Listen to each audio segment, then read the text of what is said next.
ओम शांति। 6 अक्टूबर 2024 की अव्यक्त मुरली रिवाइज है 24/2/2 का। बाप को प्रत्यक्ष करने के लिए अपनी व दूसरों की वृत्ति को पॉजिटिव बनाओ। आज बाबा ने बहुत गहरी बात कही है कि बाबा को प्रत्यक्ष करना है तो अपनी और दूसरों की वृत्ति को पॉजिटिव बनाओ। उसके सोच को बाबा कहते परिवर्तन करो। आज विश्व कल्याणी बाप दादा अपने चारों ओर के बच्चों को देख हर्षित हो रहे हैं। हर एक बच्चे के मन के उमंग देख भी रहे हैं और सुन भी रहे हैं। सभी के मन में लक्ष्य एक ही है कि जल्दी से जल्दी बाप समान बने। आज बाप दादा ने चारों ओर के बच्चों को देखा, बहुत ही उमंग उत्साह में, बहुत ही हर्षित है। सभी ने लक्ष्य रखा है कि मुझे बाप समान ही बनना है। लक्ष्य को देख, हिम्मत को देख, श्रेष्ठ संकल्प को देख बाप दादा खुश हैं। साथ साथ यह भी देख रहे हैं कि लक्ष्य सबका बहुत ऊंचा है, लेकिन प्रत्यक्ष रूप में लक्षण नंबरवार है। बाबा ने यह भी देखा कि सभी बच्चों का लक्ष्य तो बहुत श्रेष्ठ है, बहुत महान है, लेकिन लक्षण उस अनुसार थोड़ा बहुत ऊपर नीचे है, अर्थात नंबरवार है। लक्ष्य और लक्षण समान होना अर्थात बाप समान बनना। जो सेवा के स्टेज पर निमित्त बच्चे हैं वो सदा एक ही संकल्प में रहते हैं कि बाप को प्रत्यक्ष कैसे करें, कब होगा। ऐसे संकल्प चलता है ना। बाबा पूछ रहे जो निमित्त बच्चे हैं, जो बाबा के राइट हैंड्स हैं, वो दिन रात यही सोचेंगे कि हम बाबा की सेवा कैसे करें, बाबा का नाम प्रत्यक्ष कैसे करें। उसी होड़ में वो लगे रहेंगे, उसका नींद भी फिट जाएगा। ऐसे संकल्प चलता है ना। बाबा पूछ रहे, बाप फिर बच्चों से पूछते हैं कि बच्चे आप सभी संपूर्ण स्वरूप में स्वयं कब प्रत्यक्ष होंगे। बाबा भी पूछ रहे हैं बच्चे आप कब प्रत्यक्ष होंगे संपन्न और संपूर्ण स्वरूप में। बाप का क्वेश्चन है बच्चों प्रति कि वो डेट भी फिक्स की है कि वो डेट फिक्स नहीं होनी है। बाबा हम बच्चों से पूछ रहे डेट कब फिक्स किया, कब संपन्न बनेंगे, कब संपूर्ण बनेंगे, कब परिवर्तन लाएंगे।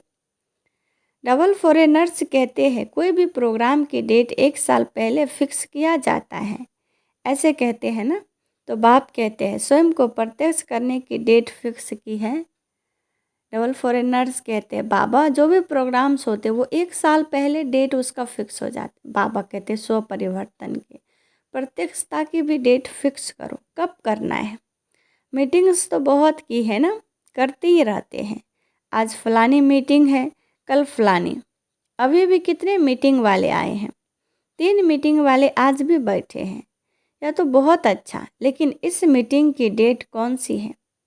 जो सोचे वही बोल हो, वही कर्म हो। बाबा कहते बाबा के पास जो प्रोग्राम्स की मीटिंग्स लेके आते तो बाबा कहते वही मीटिंग करो जो हम अपने कर्म में ला सके, बोल में ला सके, संकल्प हमारा भी वही हो। तो मीटिंग वाले है ना, तो बाबा कहते हैं यह तो बहुत अच्छा है, लेकिन इस मीटिंग की डेट कौन सी है। जो सोचे वही बोल हो, वही कर्म हो। संकल्प, बोल और कर्म तीनों श्रेष्ठ लक्ष्य प्रमाण हो। बाप दादा देखते हैं कि यह सर्व विश्व कल्याण के निमित्त बने हुए बच्चे सर्व आत्माओं के कल्याणकारी प्रत्यक्ष रूप में स्टेज पर कब आएंगे। हर एक गुप्त पुरुषार्थ में है, लगन में है, यह भी बाप दादा देखते हैं। हर एक बच्चे गुप्त रीति से पुरुषार्थ कर रहे, बाबा की लगन में है, यथाशक्ति मददगार भी है। बाबा कहते प्रत्यक्ष कब करेंगे, लेकिन इस विशेष संकल्प की लगन में मगन कब होंगे। लगन तो है, लेकिन निरंतर इस संकल्प को प्रत्यक्ष करने में मगन रहना, अर्थात निरंतर इसी संकल्प को पूर्ण करने के प्रैक्टिकल स्वरूप में हो। अभी संकल्प और प्रत्यक्ष कर्म में अंतर है। होना तो है ही और करना भी बच्चों को ही है, तो बैकबोन है ही। बाबा कहते बच्चों को करना ही है, बाबा को कराना ही है, तो बाबा भी आधार बन करके करा रहे हैं।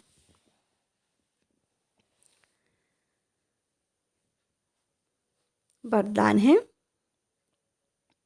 अच्छा, चारों ओर के सर्वेश्वल बच्चों को सदा अपने श्रेष्ठ वाइब्रेशन द्वारा सेवा करने वाले तीव्र तीव्र गति का पुरुषार्थ करने वाले बच्चों को सदा क्षमा के मास्टर सागर, सदा शुभ भावना शुभ कामना द्वारा कमजोर, बहुत कमजोर आत्माओं को भी शक्तिशाली बनाने वाले ऐसे मास्टर सर्वशक्तिमान बच्चों को बाप दादा का बहुत बहुत याद प्यार और नमस्ते। वरदान है, समय परमान हर कार्य में सफल होने वाले ज्ञानी योगी तू आत्मा भाव। बाबा कहते समय परमान हर कार्य में सफल होने वाले ज्ञानी योगी तू आत्मा भाव। विस्तार है, ज्ञान का अर्थ है समझ। बाबा कहते जिनमें ज्ञान है उसमें समझ होगा, उसमें निगेटिव बातें कुछ भी नहीं होगी। समझदार उसे कहा जाता है जो समय परमान समझदारी से कार्य करते हुए सफलता को प्राप्त करे। बाबा कहते समझदार उसे कहा जाता है कि हम समझदारी से कार्य करें। बाबा ने हमें चुना ही है श्रेष्ठ कर्म के लिए, श्रेष्ठ भाग्य बनाने के लिए, इसलिए बाबा कहते उसमें आपको सफलता ही सफलता है। समझदार की निशानी है वो कभी धोखा नहीं खा सकते, और योगी की निशानी है क्लीन और क्लियर बुद्धि। जो समझदार है बाबा कहते हो कभी धोखा नहीं खा सकते, उसमें परख शक्ति होगी। और योगी की निशानी होगी उसकी बुद्धि हमेशा साफ शुद्ध और पवित्र होगा, बुद्धि में व्यर्थ का किचरा नहीं होगा। जिसकी बुद्धि क्लीन और क्लियर है वो कभी नहीं कहेगा कि पता नहीं ऐसा क्यों हो गया। यह शब्द ज्ञानी और योगी आत्माएं नहीं बोल सकती। जिनकी बुद्धि बाबा ने कहा क्लीन और क्लियर होगा, साफ सुंदर होगा, वो कभी ये नहीं कहेगा पता नहीं है क्या हो गया, क्यों हो गया। यह शब्द ज्ञानी और योगी आत्माएं नहीं बोल सकती। वे ज्ञान और योग को हर कर्म में लाती है। स्लोगन में बाबा कहते अचल अडोल वही रहते जो अपने आदि अनादि संस्कार स्वभाव को स्मृति में रखते हैं। अचल अडोल वही रह सकते जो बाबा ने कहा अपने संस्कार स्वभाव को स्मृति में रखते हैं, बुद्धि में रखते हैं, और बुद्धि में रख करके उसको श्रेष्ठ कार्य में लगाते हैं। आज बाबा ने वरदान दिया है हम बच्चों को, ज्ञानी योगी तू आत्मा भाव। आज बाबा ने कितने अच्छा हम बच्चों को वरदान दिया है कि बच्चे तुम ज्ञानी योगी आत्मा हो। ज्ञानी योगी अर्थात समझदार आत्मा हो। अच्छा, ओम शांति।